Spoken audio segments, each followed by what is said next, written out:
تو دیکھیے مسئلہ یہ ہے کہ بہتر یہ ہے کہ عورتیں جماعت نہ کریں، سب سے بہتر یہ ہے، اور علماء فقہائے احناف نے اس کو مکروہ تحریمی قرار دیا ہے، یہ مطلب اپنی کتابوں میں لکھا ہے، حرام کے نزدیک لکھا ہے،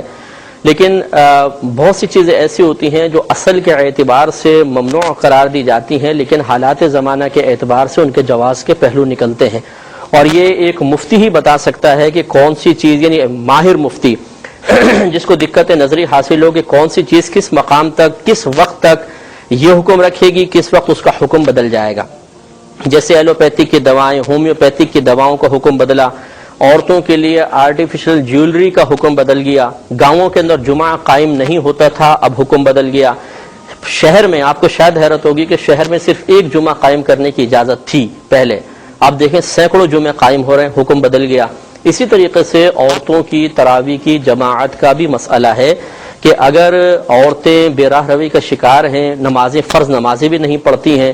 اور غالب گمان یہ ہے کہ اگر عورتیں جماعت قائم کریں گی تو اس میں شوق میں دیگر ایسی بے نمازی خواتین بھی آ جائیں گی، دین سے دور خواتین بھی آ جائیں گی، اور پھر اس میں ایسے درس قرآن یا درس حدیث کا اہتمام کیا جائے کہ جس سے عورتوں میں جذبہ بیدار ہو اور وہ فرض نمازوں کی طرف مائل ہو جائے، تو اس قسم کی نماز کو روکنا یہ اصل میں لوگوں کو دین کی طرف آنے سے روکنا ہے، اور یہ مطلب یہ کہ بالکل غیر مناسب فیصلہ ہوگا کہ ابھی بھی ہم وہ پرانے حکم پہ قائم رہیں، کیونکہ عورتوں کی جماعت کا مکروہ تحریمی ہونا صراحتاً کہیں سے ثابت نہیں ہے، ہر حدیث کے اندر کوئی تعویل ہے یا فقہا نے اپنے پاس سے مطلب جیسے اپنے اجتہاد سے حکم نکالا ہے، ورنہ کہ کتاب الآثار میں امام محمد رحمۃ اللہ علیہ نے خود یہ حدیث نقل کی ہے کہ سیدہ عائشہ صدیقہ رضی اللہ تعالی عنہا عورتوں کی جماعت کروایا کرتی تھیں،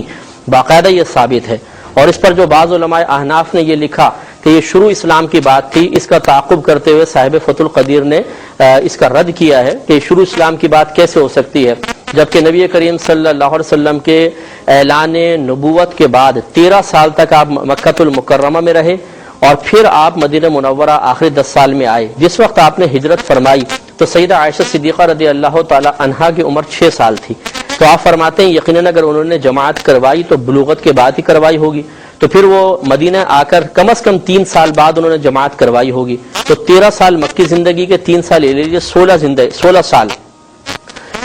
سال یعنی اسلام کے 16ویں سال میں سیدہ عائشہ نے جماعت کروائی، تو پھر بتائیے شروع اسلام کی بات کہاں سے ہوئی؟ شروع اسلام کے مطلب 1 سال 2 سال یا 3 سال، لیکن ایسے نہیں، تو 16 سال کے بعد جماعت کروائی، اور یقیناً سیدہ عائشہ صدیقہ رضی اللہ تعالی عنہا ایک بہت بڑی مجتہدہ، ایک بہترین مفتیہ تھیں، تو آپ کا عمل ہمارے لیے دلیل کے طور پہ یہ کافی ہے، لہٰذا جب اس میں کئی اور بھی مصلحتیں ہیں جن کو میں ذکر کرنا مناسب نہیں سمجھتا، تو بہتر یہ ہے کہ عورتیں اگر جماعت کر رہی ہوں بشرطے کہ تمام شرائط پوری ہوں، جیسے ہم نے پچھلی دفعہ بھی عرض کیا تھا کہ مثلا عورتیں اجازت لے کے گھر سے نکلیں، نمبر 2 باپردہ طریقے سے نکلیں، نمبر 3 راستہ اگر پرفتن ہے تو محرم کے ساتھ نکلیں، اگر پرفتن نہیں ہے تو کم از کم امینہ عورتوں کے ساتھ آئیں، جس مقام پر وہ پہنچیں وہاں پر کسی نامحرم کے نظر پڑنے کا اندیشہ نہ ہو، بالکل عورتیں سیپریٹ ہوں،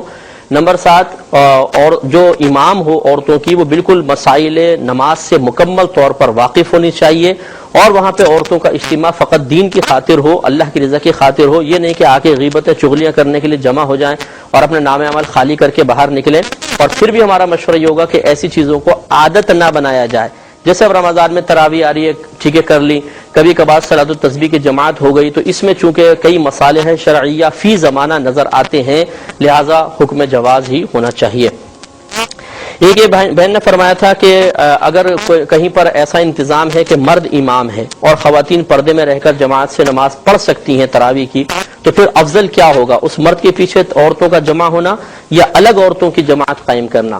لیکن اس میں ہمارا مشورہ یہ ہے کہ پھر اس مرد کے پیچھے جماعت قائم کرنا عورتوں کے لیے یہ مستحب ہوگا، اس لیے کہ یہ سنت کے مطابق ہے کہ نبی کریم صلی اللہ علیہ وسلم نے باقاعدہ مردوں اور عورتوں کی جماعت فرمائی ہے، تو یہ ایک شباہت اس کی سنت کے مطابق جماعت کے قیام سے ہو جائے گی، جبکہ علیحدہ عورتوں کی جماعت قائم کرنا چونکہ اتنا رائج نہیں تھا، اگرچہ سیدہ عائشہ صدیقہ رضی اللہ تعالیٰ عنہ سے یقیناً ثابت ہے، لیکن باقاعدہ اس طرح اس کا رواج نہ رہا، تو بہتر یہ ہے کہ اگر کسی جگہ پر ہماری ذکر کردہ شرائط کے مطابق خواتین جمع ہوتی ہیں، مرد امام ہے اور بالکل پردے میں رہ کے تراویح کا اہتمام ہوتا ہے، تو بہنیں بالکل پڑھ سکتی ہیں، اور ہمارے کراچی میں بے شمار مقامات پر اسی طرح خواتین آ کر نماز پڑھ رہی ہیں۔